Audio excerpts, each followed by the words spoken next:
Okay, I'd like to welcome everyone to the 2020 Columbia River Gorge Quilt Guild Quilt Show. And this year we're doing it different than last year in that we are doing it virtually. So what we're going to have here for a demo is we're going to do all things binding.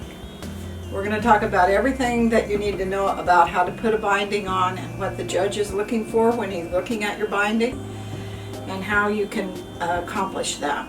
So the first thing you need to do is to cut your binding into 2.5-inch strips, which I've already done. Now you need enough strips so that it goes around whatever your project is, plus about 15 inches or so. So don't skimp on your binding. So I prefer to make my bindings with a diagonal seam instead of just butting them up against each other and sewing them, and then you've got, well, it would be better if it was right sides together. So a lot of people just sew them together like this, and then when you go to sew it onto your quilt, you've got a double bump where that comes together over on your quilt binding. But if you have it sewn so that they come on a diagonal when they open out, you can see how that would spread the seam out so that it isn't on top of each other. So you want to sew it so that when you open up the seam, it looks like this, instead of where you open up the seam and it looks like this. One of the things you need to do is get rid of the selve edges off of your piece. And we'll just do it here with a pair of scissors. Now you're going to lay your one piece down right side up, one piece wrong side. Some people like to draw a line so that they know they're sewing right on the line, so we're going to do that.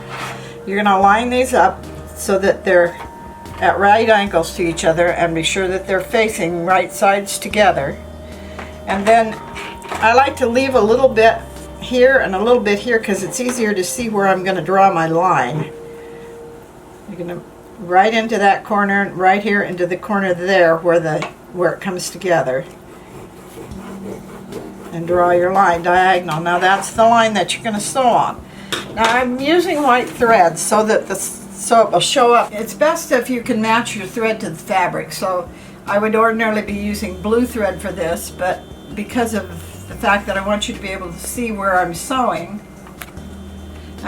right on that line that I drew.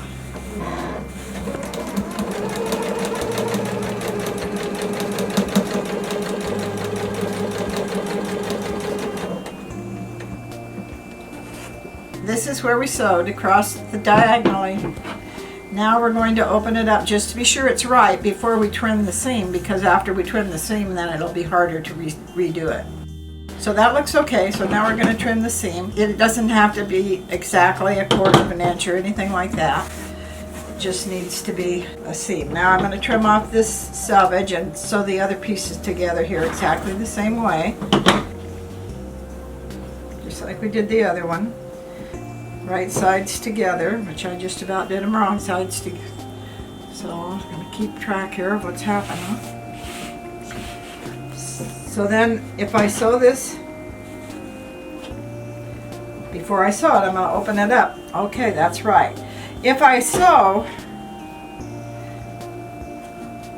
from here to here, it'll be right. But if I sew from here to here, it won't be right. So that's one thing that you have to remember to look at. So we're going to draw another line across here.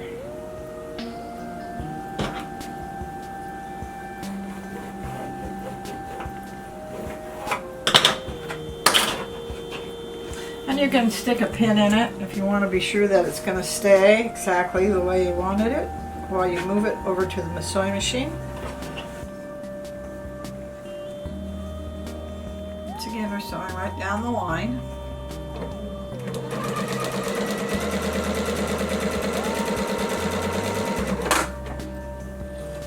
So here's again is what we've done.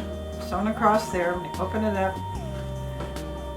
All right, now here's what we're looking for. As you can see here, I was off. So see here how it came here? So now I'm gonna have to rip that out because it didn't come out even, but that's the reason why you look. So when that happens, before you trim it, you want to tear it out, redo it over. Ripping it out is usually pretty easy at this stage because it's not, you haven't tied anything, so they were ripped. All right, so I'll just run this through here again.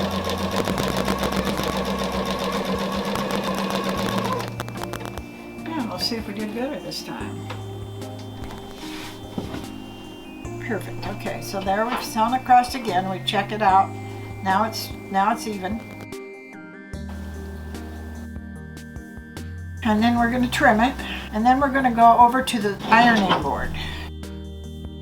We're going to press the seams open. That's because that'll give you less bulk than if you press them to the side. And that's one of the things we're trying to do, is reduce as much bulk in the binding as we can.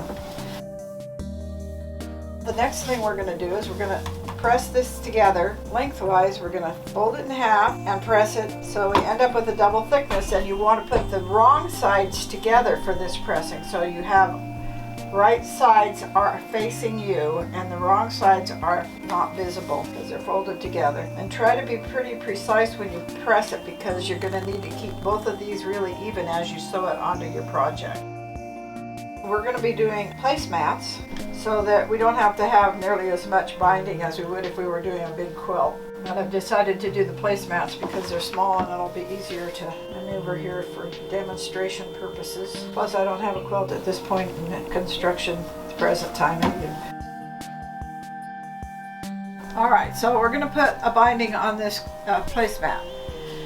So one of the most important things to remember when you're going to put a binding is that you don't start sewing at a corner.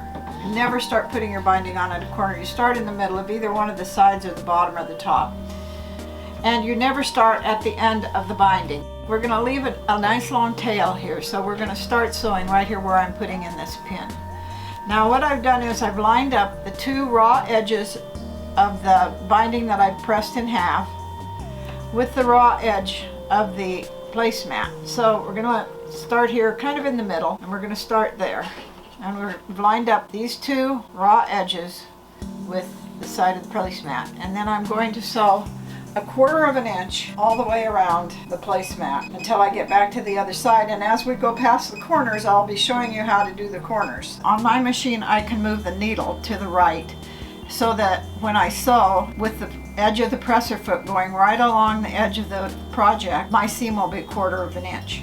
And my machine, that's 5.5 setting. But some machines don't move the needle, so if you don't move the needle, then you need another way to show whether you're having a 1/4 inch seam or not. So you can put a piece of tape along the edge here, and then you'll run your fabric along that as you're sewing. You'd have to measure then with your seam gauge to be sure that your seam that you're getting is 1/4 inch. Just want 1/4 inch. So we're going to go down here just a little ways until we come to the corner. I'm going to make a little knot here. All right.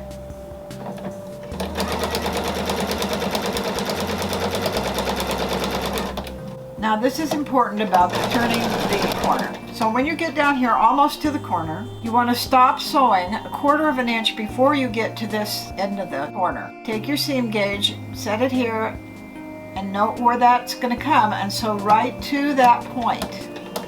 When you get to that point, back up or make a knot, whichever way your machine does.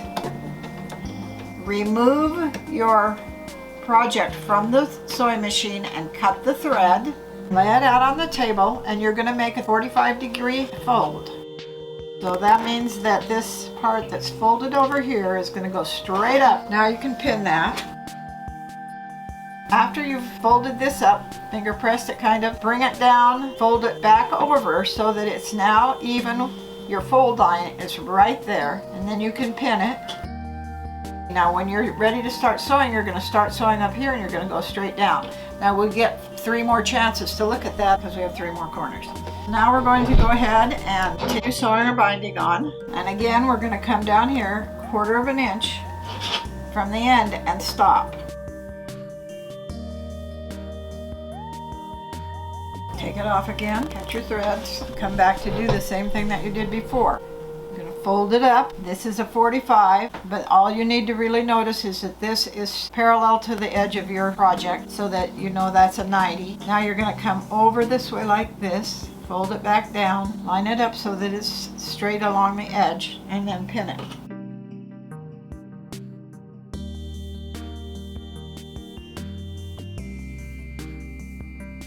Coming up on the next corner, I'm going to measure, see where it is. I usually stick my fingernail right on the 1/4 of an inch mark, and then I keep my eye on that, and when the needle hits it, then that's where I stop it. Tie it off, pull it out, and cut it. So what you're doing with your corners here is when you've finished them, they're going to turn around here to the back, and you can see what a nice tight fold that makes after you've pulled it around to the back and you've sewn it down. And the other thing is, when you're doing that in the back, you're going to get the exact same corner here as you come along and sew it down.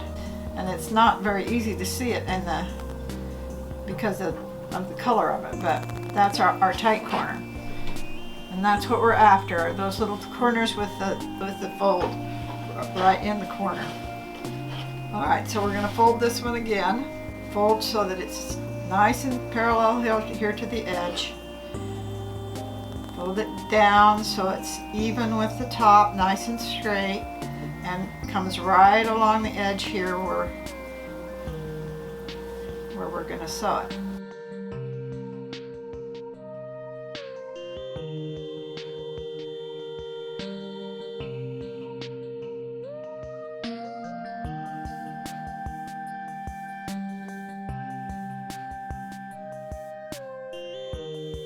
Measure our 1/4 inch, mark it with our finger, tie it, cut. This is our last corner. Folding it up. So then we've folded it down. We want to be sure that this edge here and the one that we folded up, both are lined up straight with each other. That means we did our folds right. Okay, so now we have it pinned. Now, this time when we sew down, we're not going to go all the way. We're going to stop, and I'm going to mark with my pin so I don't forget and go too far. We're going to stop about here, because the next thing that we're going to do is we're going to need to decide how much we need to cut off and how we're going to make our diagonal seam here.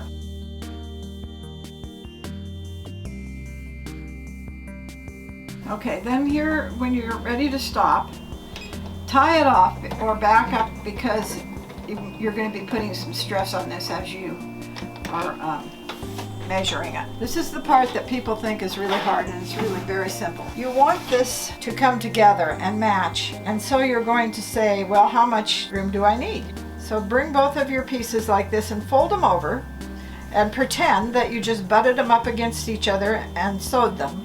And that's where the seam would be. So let's just take our finger and make a finger press with our fingernail so that we can see where that would be when we open this up. See where I've finger pressed it? And then I'll same on this side. Okay, so now we're going to cut one of them off. I'm going to turn it around this way so I cut the right one off. All right, so I'm going to cut this one off right where I finger pressed it.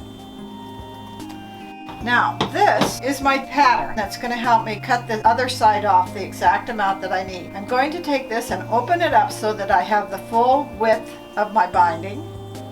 And I'm going to take this other side that I didn't cut off. I'm going to use this for a pattern. I'm going to lay this width of the binding right down here so that it's right into that fold. And then I'm going to cut off this piece, the width of that binding, leaving an extra width of the binding.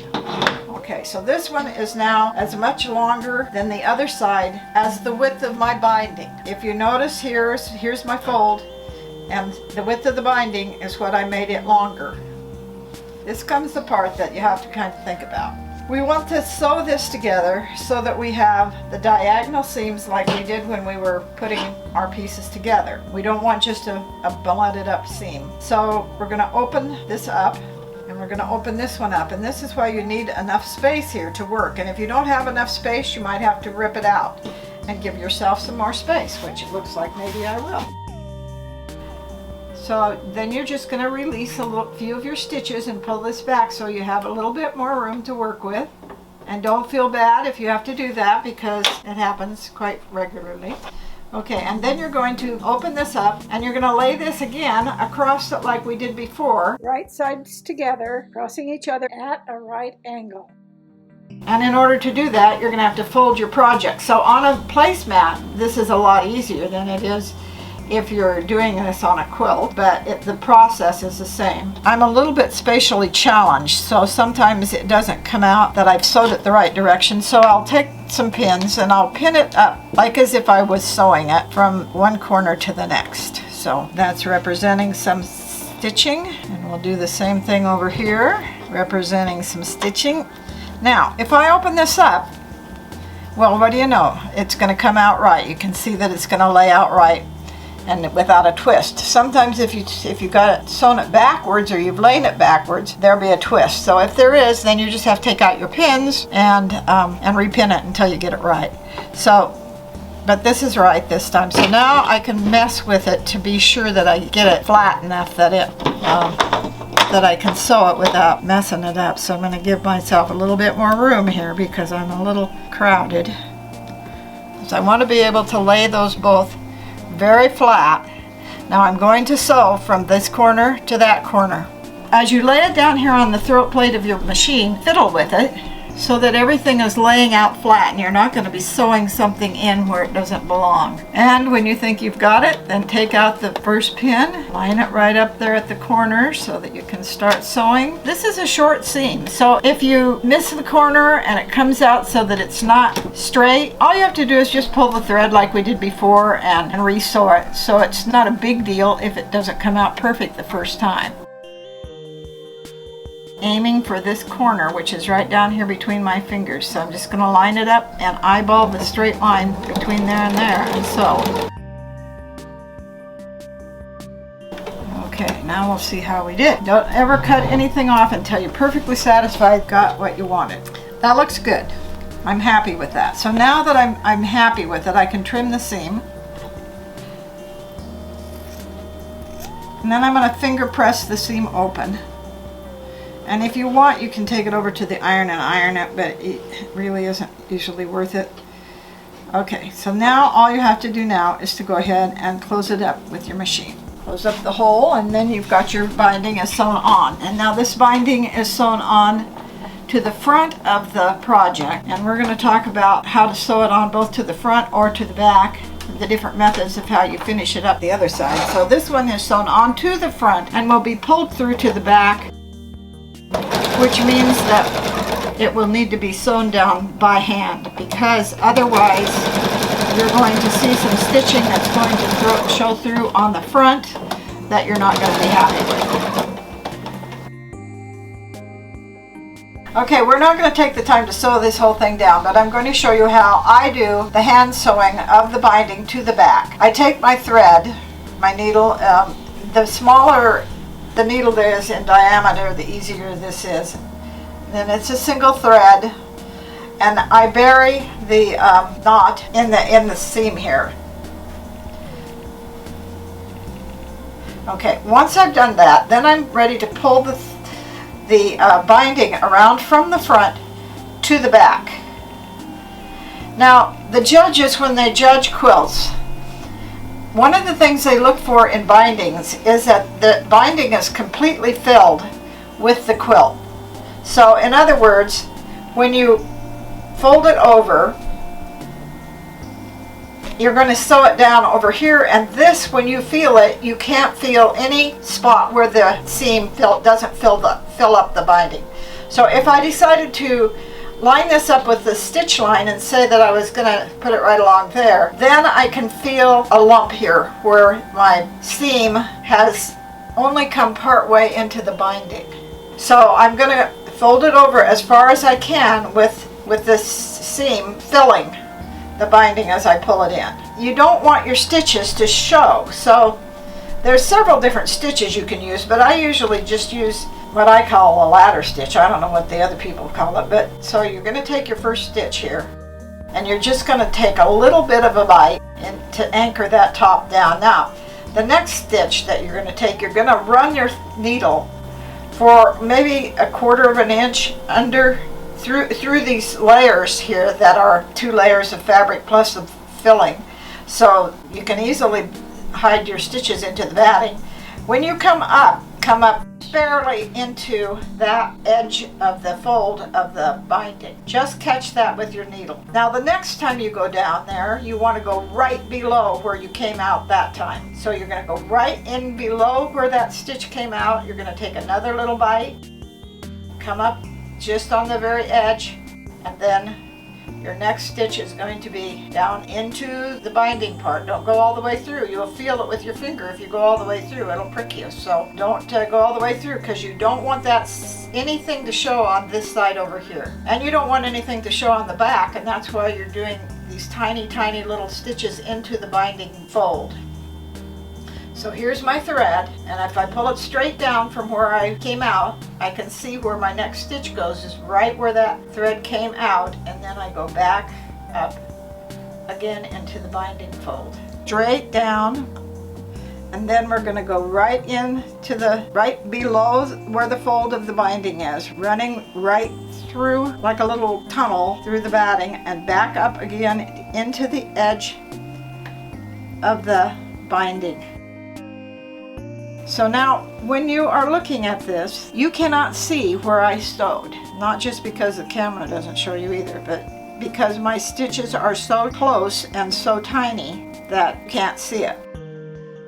Now I'm going to try to get over here to the corner so I can show you how I go around the corner. This is the way I prefer to finish my quilts, is by pulling the batting to the back. There is another method of pulling the binding to the front, which I will show you in a minute, that you can sew down with your sewing machine, which does go faster, but I don't think it gives quite such a nice finish. And you can really only use it if the backing matches the color of thread that you're using when you pull up to the front. If you're going to do your quilts by hand like this, it's a good idea to sit down in your rocking chair in front of your television or with your music on and just relax and sew it down. And it's a very relaxing, peaceful thing to do, and especially in the winter time, because your quilt can be over your lap, and so you're all snuggled up in your beautiful new quilt. As we come up here towards the corner, I'll try to neaten this up a little bit because I've got quite a tangle here of threads for some reason. You're going to keep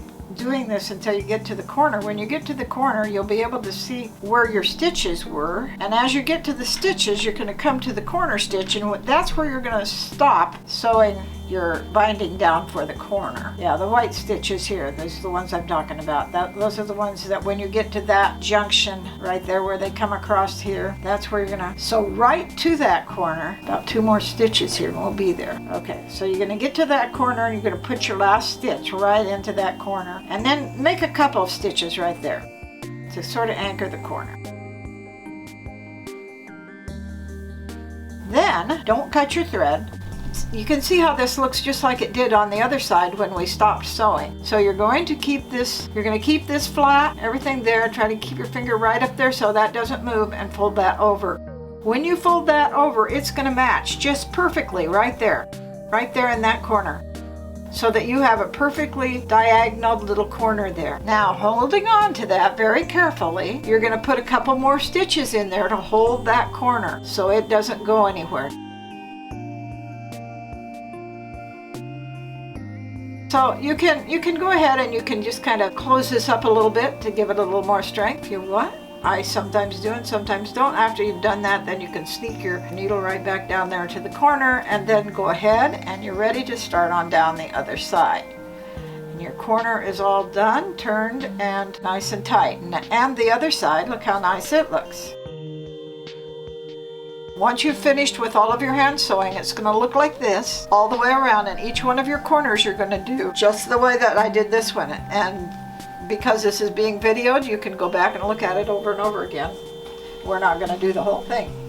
So if you're going to put the binding on by machine, I've already put the binding on this placemat, but instead of sewing it to the front, I've sewed it to the back. So here we have the very same kind of thing sewn to the back. So what we're going to do with this one is we're going to pull it around to the front. We want to be sure that as we're going along, we're going to fold it over enough so that it's filling the binding with the seam here of the quilt. So we're going to pull it over. Some people like to pin or clip a ways before they start this. So just to be sure that you've got it all pulled nice and tight, because it's easy when you're whipping along with the machine for it to gradually pull so that it's not staying full. I'm going to start sewing here. Now I'm going to use white thread so that you can see what I'm doing, but ordinarily I would use red thread, and because I'm going to would be using red thread, and I would use red thread in the bobbin also, because I want the red thread to show here and it's going to show back here. Now it's not going to be on the binding part, it's going to be here, so it will show, and that's why we usually put it on by hand when we pull it to the back, because we don't want any stitching on the front that shows that detracts. But let's sew this down and then you can see how that goes. Corners have to be dealt with by folding and manipulating, so you never start in a corner. Alright, so now we're going to put our needle back to center position. You want the needle right in the middle of the presser foot. Okay, we're going to sew really close to the edge of the folded part of the binding. And as you come to your clips, of course, you're going to remove them. And always, because you've got your hands here ahead of the needle, so you can keep feeling for sure that you have the binding filled with the quilt. Okay, see how close we are to the edge? Right on the just really close to the edge. And then you can see in the back here that you can see the seam.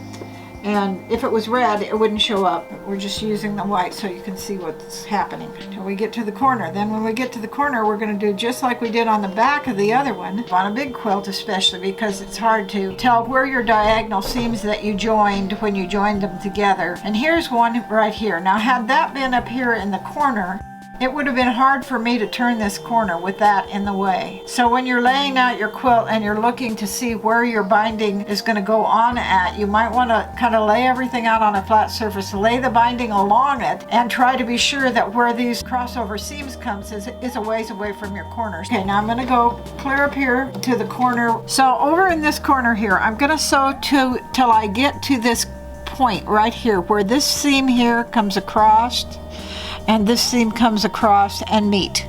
So that's the intersection of each corner that I'm going to sew here till I hit that with my needle. Okay, so now I'm there. I'm going to put a tie on it, or back up just a stitch or two, and then I'm going to take it off. And at this point you can cut it, or you don't have to. You can leave it if you want to. Now we're going to fold it again. So here we are in our corner. We're going to put our finger right here so that stays really tight, and then we're going to fold this over, and you can see how that makes a perfect little square right there. Okay, now we're going to start sewing right there where that intersection is, maybe a little bit behind it so that we are sure that we catch it. And sometimes it's a little bit tricky to get the machine to start over that because a little bit of a bump, so sometimes you have to kind of lift it up. Okay, now again we're going to be pulling as we go to be sure to fill this up.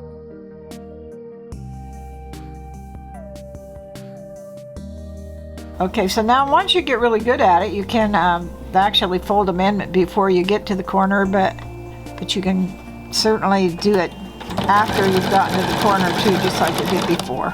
All right. So if you fold it in, just be sure when you fold it that you've got the nice little point that comes right together. Go slowly as you come up on it. When you hit that point where you're right there, then you're ready to turn and go down the other side again. And that's all you need to know about binding. And hopefully next year it will be able to be an in-person show where you can actually get your hands on some demos and some projects and go home with something that you made yourself. Have a good year.